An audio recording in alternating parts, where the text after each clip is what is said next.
میں ہوں آپ کا اپنا میزبان ایم اے رحمان، لاہور 24 نیوز لاہور سے. آپ دیکھ رہے ہیں خیال رحمان پروگرام.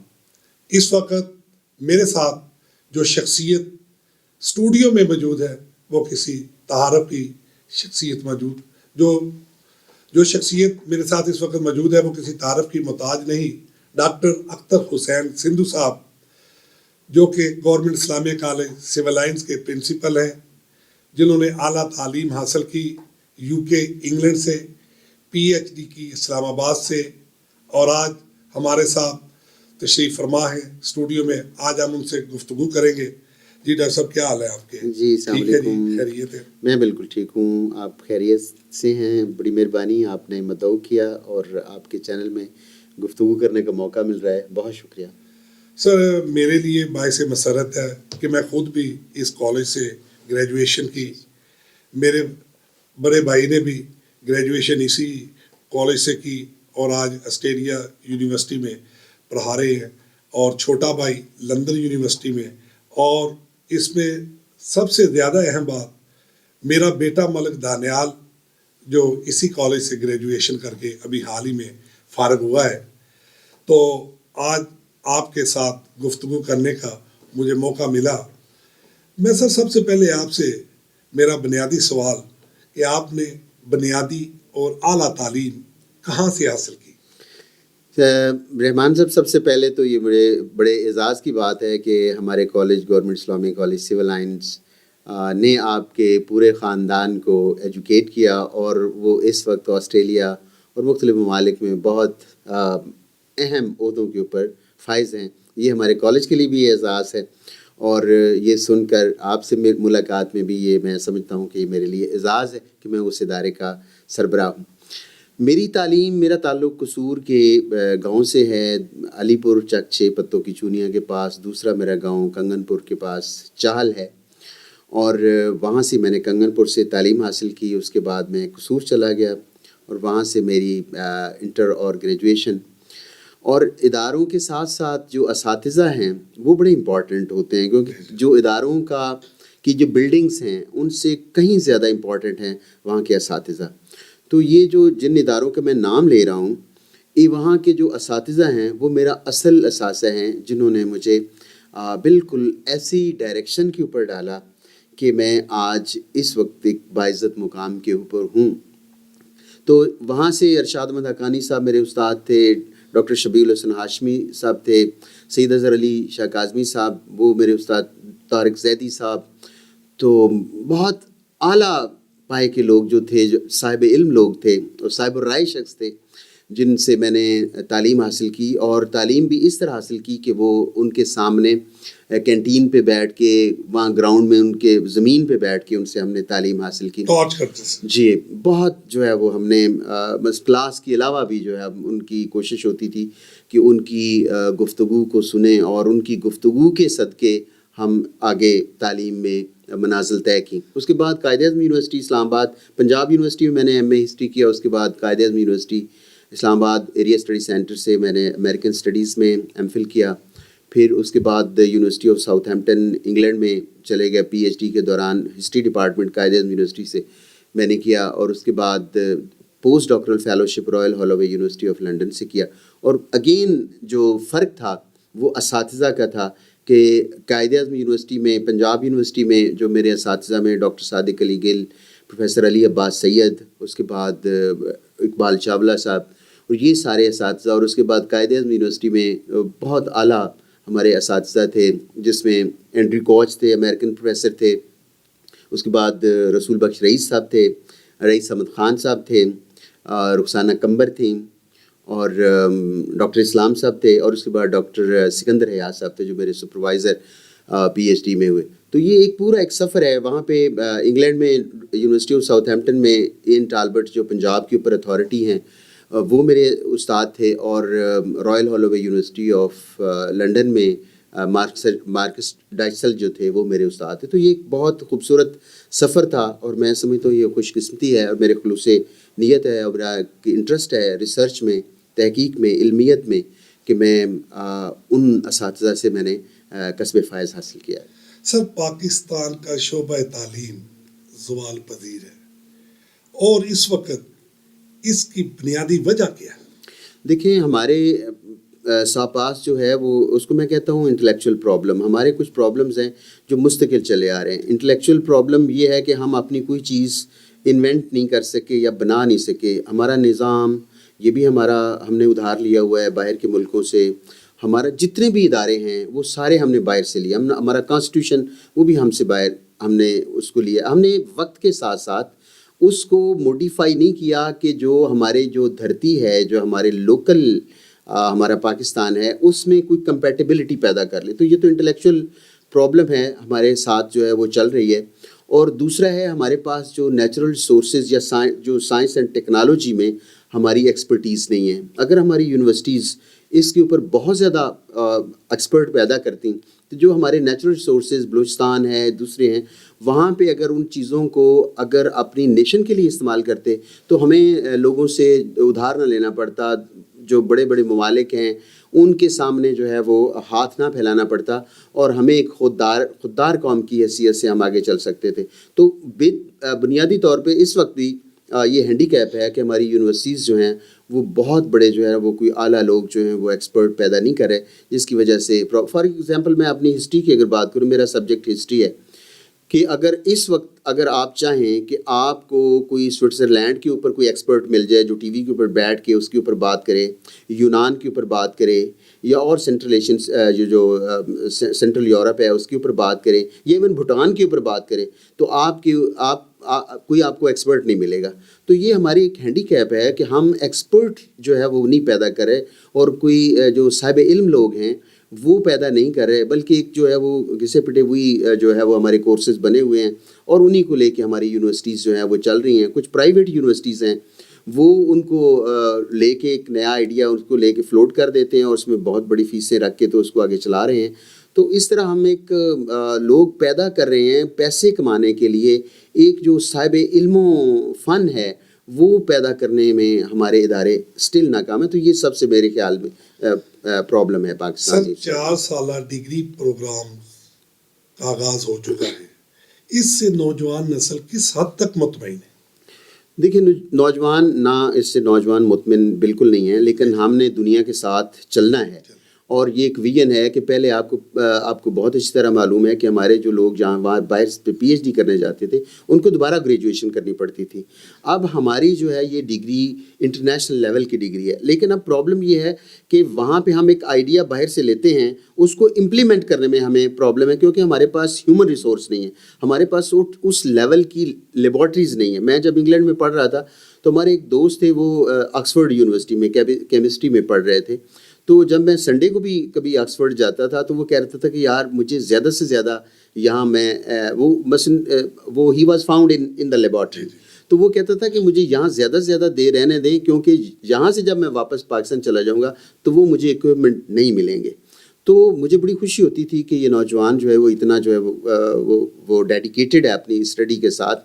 تو ہماری جو لیبس ہیں اور پھر لائبریری کا جو کلچر ہے وہ 4 ایئر میں, اب دیکھیں 4 ایئر میں یہ ہوتا تھا پہلے ہم سالانہ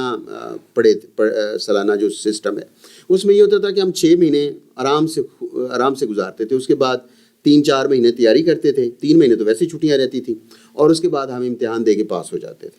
لیکن اب یہ ہے کہ ہر سیمسٹر میں آپ نے اسائنمنٹس کرنی ہے, ریلیونٹ بکس پڑھنی ہیں, اور یہ بہت ایک اچھا طریقہ ہے. لیکن مصیبت یہ ہے کہ اگین آپ دیکھیں انفارچونیٹلی میں اس چیز کو پوائنٹ آؤٹ بھی کر رہا ہوں آپ کے چینل کے ذریعے, جو ہمارے منسٹر فار ہائر ایجوکیشن ہیں ہمایوں یاسر صاحب اور سیکرٹری جو ہیں وہ جاوید اقبال بخاری صاحب, کہ جو اس میں یہ ہے کہ جتنی بھی پرائیویٹ یونیورسٹیز ہیں خاص طور پہ اس میں جو سلائیڈز ہیں اس کے اوپر تیاری کروائی جاتی ہے اور اسٹوڈنٹس کو بھی وہی سلائیڈز دے دی جاتی ہیں اور وہ اس کے اوپر جو ہے وہ پیپر دے دیتے ہیں مڈ ٹرم اور جو فائنل ٹرم ہے, جس کی وجہ سے وہ ایک اسٹوڈنٹ میں جو سیمیسٹر سسٹم کی اسپرٹ ہے وہ ختم ہو جاتی ہے. جب اس نے کتابیں ہی نہیں پڑھی, سلائیڈ سے اس نے تیاری کر لی ہے, ٹیچر نے اس کو نمبر دے دیے, تو کیا فائدہ. اور اسائنمنٹ ہماری یہ ہے جو جتنی بھی ریسرچ اسائنمنٹ ہے جو کہ اسٹوڈنٹس کو تیار کرنا ہے ریسرچ کے لیے, اس کی وہ ایک یوز لیس ایکٹیویٹی ہے. کسی بھی یونیورسٹی میں وہ ایک یوز لیس ایکٹیویٹی ہے.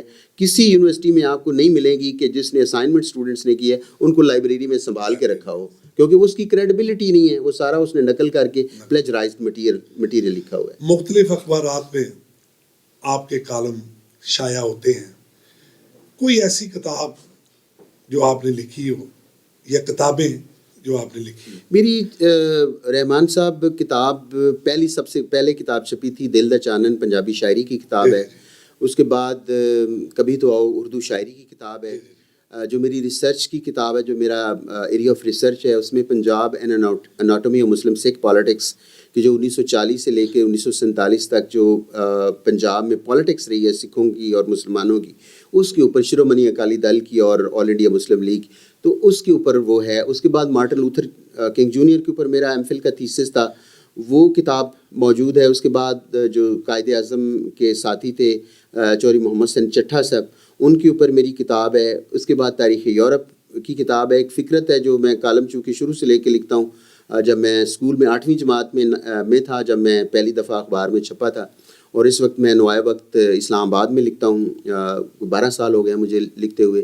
یہاں پہ لاہور میں روزنامہ پاکستان ہے مجیب الرحمان شامی صاحب کے ساتھ، وہاں پہ میں فورم کرتا ہوں اور لکھتا ہوں. اور اس کے علاوہ دوسرے اخبارات مشرق ہے اور دوسرے میں کبھی کبھی لکھتا ہوں. یکساں نصاب تعلیم کا نظام رائج کر دیا گیا، اس کے مثبت نتائج آپ کی نظر میں کیا برآمد ہوتی ہے؟ رحمان صاحب دیکھیں، جو ہمارے منسٹرز یا ہماری حکومتیں پالیسیز بناتی ہیں، ڈیفینیٹلی وہ ان کے پیچھے ایک پورا ورک آؤٹ کرتے ہیں اور اس کے بہت زیادہ فائدے ہوتے ہیں. لیکن مسئلہ جو ہے وہ آپ کے چینل کے ذریعے میں یہ بتانا چاہتا ہوں کہ ہمارے ملک میں جو نظام ہے اس میں پرابلم جو ہے وہ نصاب کی نہیں ہے. نصاب تو چینج ہوتا رہتا ہے، وہ تو اس کی کوئی بات نہیں. مسئلہ میڈیم کا ہے کہ جو انگریزی ہے وہ ہماری سیکنڈ لینگویج، اردو بھی ہماری سیکنڈ لینگویج ہے. مادری زبانوں میں جب تک آپ تعلیم نہیں دیں گے، وہاں پہ کتابیں نہیں لکھی جائیں گی، جو بہت بڑا پروجیکٹ ہے. لاکھوں کتابیں آپ کو کنورٹ کرنا ہوں گی، اور وہاں پہ سندھی میں، بلوچی میں، اور اس کے بعد پشتو میں، پنجابی میں، تو آپ کو لاکھوں کتابوں کریٹ کرنی ہوں گی، لکھنی ہوں گی، ٹرانسلیٹ کرنی ہوگی. میڈیکل آپ دیکھیں، وہ میڈیکل کا شعبہ، اس میں جتنی ریسرچ ہے وہ یورپ کرتا ہے. جب وہ ریسرچ کرتے ہیں تو ان کی کتابیں بھی انگریزی میں ہوں گی. اب انگریزی ہمارے جو نوجوانوں کو آتی نہیں ہے، وہ سیکنڈ لینگویج ہے، اور اس میں پھر پرابلم ہے. آپ دیکھیں کہ بڑے بڑے دفتروں میں ڈرافٹنگ کے لیے رکھے ہوتے ہیں، نوٹنگ آپ کے لیے لوگ رکھے ہوتے ہیں، تو اس میں پھر بھی جو ہے وہ نوٹنگ کے لیے تو اس میں بڑا پرابلم ہے. جب تک ہم اس انگریزی سے جان نہیں چھڑواتے، یا پھر ہم ایسے جو کورسز ہیں کہ پہلا سیمیسٹر پورا ہی انگریزی کا رکھ لیں، وہ انگریزی میں اتنے فلوئنٹ ہو جائیں اور اتنے بہترین، کیونکہ انٹرنیشنل مارکیٹ جو ہے وہ انگریزی سے آپ کو آئے گی. آپ کے کالج میں اس وقت کتنے طالب علم زیر تعلیم ہیں اور کون کون سے شعبے پڑھائے جا رہے ہیں؟ گورنمنٹ اسلامیہ کالج سول لائن پنجاب کا سب سے بڑا کالج ہے، اور 11,000 کے نزدیک جو ہے وہ ہمارے پاس اسٹوڈنٹس ہیں. اور اس کے علاوہ ہمارے پاس تقریباً 250 اساتذہ ہیں، پروفیسرز ہیں، 32 کے قریب ہیں جو پی ایچ ڈی ہیں. بہت زیادہ یونیورسٹیاں ہیں ایسی جن کے پاس اتنے پی ایچ ڈی نہیں ہیں. 70 سے زیادہ جو ہمارے ٹیچرز ہیں وہ ایم فل ہیں، اور اس میں پوسٹ ڈاکٹرل فیلوشپ کیے ہوئے ہیں، باہر سے پڑھے ہوئے ہیں، ان کی کانفرنسز میں شرکت کی ہوئی ہے، ان کے پیپرز چھپے ہوئے ہیں. تو ہمارے پاس سٹاف جو ہے وہ بہت اچھا ہے، بہت ٹیلنٹڈ لوگ جو ہیں وہ گورنمنٹ اسلامیہ گریجویٹ کالج سول لائن کے پاس ہے. تو اس لحاظ سے ہمیں اللہ کا شکر ہے کہ ہمارے پاس بہت اچھی جو ہے وہ اساتذہ موجود ہیں. ڈاکٹر صاحب، کسی وقت میں گورنمنٹ اسلامیہ کالج سول لائنز کی کرکٹ ٹیم کا بڑا نام ہوا کرتا تھا، تو سپورٹس کے حوالے سے گورنمنٹ اسلامیہ کالج سول لائنز کا کیا کردار ہے 2021-22؟ یہ بڑا خوبصورت آپ نے کویسچن کیا ہے، اور اس سے ایک نظام تعلیم جو ہم پہلے بات کر رہے تھے اس کے اوپر بھی بات ہو سکتی ہے کہ محسن کمال، وسیم اکرم، یہ سارے لوگ وہاں سے ہمارے کالج سے پڑھے ہوئے ہیں. بہت، ہاں جی، ہاکی میں بہت زیادہ ہم نے جو ہے وہ، کبڈی میں بہت جو ہے وہ اعلیٰ ہم نے جو ہے وہ کارکردگی کا مظاہرہ ہمارے اسپورٹس ڈپارٹمنٹ میں نے کیا. لیکن ایک تو ہمارے پاس گراؤنڈ اس وقت بھی نہیں تھی. ہم دیکھتے تھے، جب میں اسٹوڈنٹ تھا میں ہاکی کا پلیئر تھا چونکہ، ہاں جی، تو وہ شیخ رمضان صاحب جو تھے، ہم آتے تھے کبھی کبھی یہاں پہ، ہاکی کا ہمیں شوق تھا، میں ہاکی کھیلتا تھا. تو وہ ایک چھوٹے سے گراؤنڈ میں، اس میں ہاکی جو ہے وہ بیٹھ کے تو ان کو ٹریننگ دے رہے ہوتے تھے، بڑا اچھا لگتا تھا. تو ابھی پرابلم یہ ہے کہ جو ہمارے اسٹوڈنٹس ہیں، جو سیمیسٹر سسٹم ہے، اس نے ہماری اسپورٹس کو بہت افیکٹ کیا ہے. اس کی وجہ ہے کہ پہلے ہوتا تھا کہ اگر اس میں سے 2 مہینے اگر ٹریننگ کے لیے اسٹوڈنٹ نکل جاتا ہے تو وہ کور کر دیتا ہے، اساتذہ اس کو اسپیشل ٹیچ کر دیتے تھے, Oblige کر دیتے oblige کر دیتے تھے, یہ پڑھا sports دیتے man. تھے کہ تاکہ Being اسپورٹس sports. مین ہے اس کو جو ہے وہ پاس ہو جاتا. لیکن اب آپ یہ دیکھیں کہ ایک اسٹوڈنٹ جب سیمسٹر میں جاتا ہے 1.5 مہینے کے بعد اس کا شروع ہو جاتا ہے مڈ ٹرم شروع ہو جاتا ہے, اس کے بعد جو ہے نا 4 منتھ کا یہ سیمسٹر ہوتا ہے, اور 4 مہینے میں اس کو مسلسل جو ہے وہ ہی is suppose to be engaged in the studies. تو اس میں اتنا اس کے پاس ٹائم نہیں ہوتا کہ وہ روزانہ اسپورٹس کو دے سکے. اس کے باوجود ہماری جو ٹیمیں ہیں وہ بہت زیادہ جو تعلیم کے ساتھ ساتھ صحت مندانہ سرگرمیوں کا فروغ بھی ضروری ہے. بالکل صحیح آپ نے فرمایا ہے, اور ہم کوشش کر رہے ہیں. ہماری ٹیمز جو ہیں وہ بڑے اچھے مختلف ٹیمیں جو ہیں وہ اچھی پرفارمنس دے رہی ہیں. لیکن جس طرح ہوتا تھا نا کہ ہم ایک باقاعدہ ہمارے اسٹوڈنٹس ٹیم نکلتے تھے, کوئی ایل ڈی میں چلا جاتا تھا, واپڈا میں چلا جاتا تھا, مختلف ڈپارٹمنٹس میں جو ہے نا ان کو ہائر کر لیا جاتا تھا. اب اس کو پڑی ہوئی ہے کہ میں نے سیمسٹر ویسے کیسے پاس کرنا ہے, اور سیمسٹر میں سی جی پی اے میں نے کیسے اچھا لینا, تو اس کا زیادہ فوکس جو ہے وہ اسٹوڈنٹ کا. موبائل فون کے استعمال نے نوجوان نسل کو منفی رجحانات کی طرف فروغ دیا ہے. تو اس میں موبائل کے استعمال پہ کیا آپ کہتے ہیں کہ یہ بچوں کے کالجوں میں اور یونیورسٹیوں میں اور اسکولوں میں پابندی عائد ہونی چاہیے؟ رحمان صاحب, علامہ اقبال کو اگر ہم پڑھیں نا تو اس میں وہ اس کا جو مکالمہ ہے کہ اللہ تعالیٰ جو ہے وہ کہہ رہا ہے کہ انسان میں نے لوہا پیدا کیا اور لوہے میں شفا رکھ دی, قرآن میں بھی آتا. تو تم ایسے شخص ہو کہ تم نے اس سے بندوق بنا لی, تم نے اس سے جو ہے وہ خنجر بنا لیے لوگوں کو مارنے کے لیے. ٹھیک, تو یہ چیزیں جو قدرت نے پیدا کی ہوئی ہیں یا جو سسٹم میں آتی ہیں وہ بہت اچھی چیزیں ہیں, لیکن ہم نے اس کا جو استعمال اگر غلط کرتے ہیں تو یہ this is problem with our youth. کہ جو ایک موبائل ہے یا لیپ ٹاپ ہے, یہ اس میں آپ دیکھیں کہ یورپ نے کتنی اس سے ترقی کی ہے اور کتنا انہوں نے اپنی تعلیمی لحاظ سے, ریسرچ کے لحاظ سے کتنا ہے. لیکن اب اگر ہمارا نوجوان جو ہے وہ اگر اس کو دوسری طرف اس کا ایب یوز کرتا ہے اس کا, تو اس میں اب ایک ٹیچر اس کو کیا کر سکتا ہے؟ اگر وہ 4 گھنٹے 5 گھنٹے ٹیچر کے پاس رہتا ہے, اس کے بعد جو rest of the time he spends with all these odds, تو اس میں پھر ٹیچر کے پاس کوئی ایسا میکانزم نہیں ہے کہ وہ اس کو مانیٹر کرتا رہے یا اس کے گھر میں جو ہے وہ اس کو پیپ انٹو کرتا رہے کہ بھی یہ کیا کر رہا ہے. تو واقعی یہ ہے کہ میں آپ سے اتفاق کرتا ہوں کہ تعلیمی اداروں میں پابندی ہونی چاہیے, اور فیمیل کالجز میں ہم نے دیکھا ہے کہ وہاں پہ پابندی ہے. تو لیکن جو میل کالجز ہیں اس میں کچھ پابندی وہاں پہ بھی ہے, لیکن اس میں جب ہم یہ کہتے ہیں نا کہ جی ہم انٹرنیٹ سہولت آپ کو دیں گے, جب انٹرنیٹ سہولت دیں گے تو کس لیے دیں گے؟ کہ وہ یہ چیزیں استعمال کریں. تو اس لحاظ سے میں بھی اپنے جو ہیڈس تھے ان سے بات کر رہا تھا کہ بھی اس کو ہم کیا کریں, یا انٹرنیٹ کی سہولت صرف 2 گھنٹے کے لیے دیں, اس کو کچھ ریسٹرکٹ کر دیں تاکہ ریسٹ آف دا ٹائم جو اسٹوڈنٹس ہیں وہ اپنی کلاسز میں اپنے ٹیچر کے پاس بیٹھے. اب یہ دیکھیں ہم اپنے اساتذہ کے پاس بیٹھا کرتے تھے, کینٹین پہ جاتے تھے, اساتذہ کے پاس بیٹھتے تھے, لیکن آج کا جو اسٹوڈنٹ ہے وہ کہتا ہے جی کلاس ختم ہو اور میں اپنے موبائل کے اوپر جو ہے وہ شروع ہوں. سیاست میں کبھی آپ کی دلچسپی رہی ہو؟ میں رحمان صاحب سیاست کو پسند کرتا ہوں شروع سے لے کے. میرا خیال تھا کہ میں کوئی ایسا ہو, ابھی بھی میرے ذہن میں ہوتا ہے کوئی الیکشن جو ہے, لیکن جو اسٹوڈنٹ پالیٹکس ہے میں اس کے حق میں نہیں ہوں. ایون جو اساتذہ کی پالیٹکس ہے میں وہ اس کے حق میں نہیں ہوں. یہ ایک پیغمبرانہ ایک پیشہ ہے, ایک فقیرانہ پیشہ ہے. اس میں استاد جو ہے وہ اگر یہ کہے گا کہ میں اس گروپ سے تعلق رکھتا ہوں تو دوسرے گروپ کے خلاف اس کو بات کرنی پڑے گی, اس کی بدنامی کرنی پڑے گی. جب وہ دوسرا ہے وہ پہلے کی بدنامی کرے گا, تو ایک اس طرح جو ایک سلسلہ شروع ہو جاتا ہے, تو وہ بڑا ڈسکریجنگ ہے. اور میں یہ کہتا ہوں کہ جو تعلیمی ادارے ہیں وہاں پہ استاد کو استاد ہی ہونا چاہیے. میرے سامنے اگر کوئی شخص پیپلز ظاہر جتنے بھی اسٹوڈنٹس آتے ہیں کسی گھرانے سے آتے ہیں, وہ اسٹوڈنٹس ووٹ دیتے ہیں تو وہ کسی نہ کسی پولیٹیکل پارٹی سے تعلق رکھتے ہیں.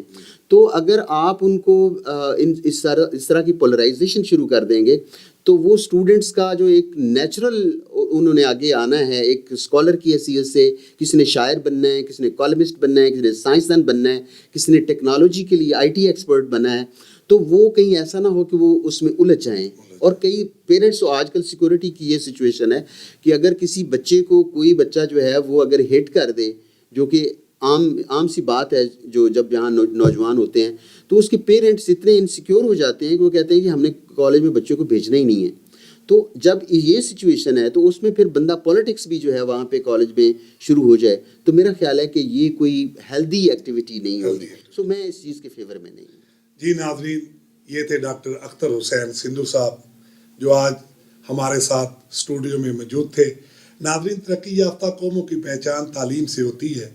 جو قومیں تعلیم کو اپنا وتیرہ بنا لیتی ہے وہ معاشرے ترقی کی راہوں پہ گامزن ہو جاتے ہیں. اسی کے ساتھ اجازت دیجیے اپنے میزبان ایم اے رحمان کو. اللہ حافظ. خدا حافظ.